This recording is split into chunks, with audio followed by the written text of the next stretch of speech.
सोमवारी दिनांक 13 जानेवारी रोजी सकाळी 11च्या सुमारास शिरसाडकडे म्हणजेच मुंबई अहमदाबाद महामार्गाच्या दिशेने जाणाऱ्या ट्रकवर वसई पूर्वेतील शिरसाड वज्रेश्वरी मार्गावरील जुने वडाचं झाड कोसळून अपघात घडला आहे।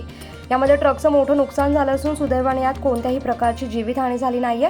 तर सदर ट्रक हा अवजड वाहतुकीचा असल्याने तो मजबूत होता, त्यामुळे त्या ट्रकचं नुकसान झालं असलं तरी त्यातील चालक व सहाय्यक मात्र किरकोळ जखमी झाले आहे। या घटनेमुळे या मार्गावरील वाहतूक सुमारे 2 तास ठप्प झाली होती।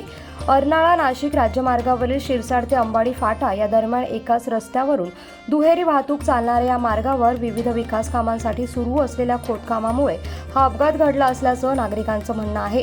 दरम्यान शेजारीच असलेल्या मांडवी पोलिसांनी ते झाड हटवण्यासाठी संबंधित यंत्रणा आणून युद्ध पातळीवर काम करून झाड हटवल्याने वाहतूक पुन्हा एकदा सुरळीत करण्यात आली आहे। कोकणासह परिसरातील ताज्या घडामोडींसाठी सागर डिजिटलला सबस्क्राईब करा आणि नोटिफिकेशनसाठी बेल आयकॉनवर प्रेस करा।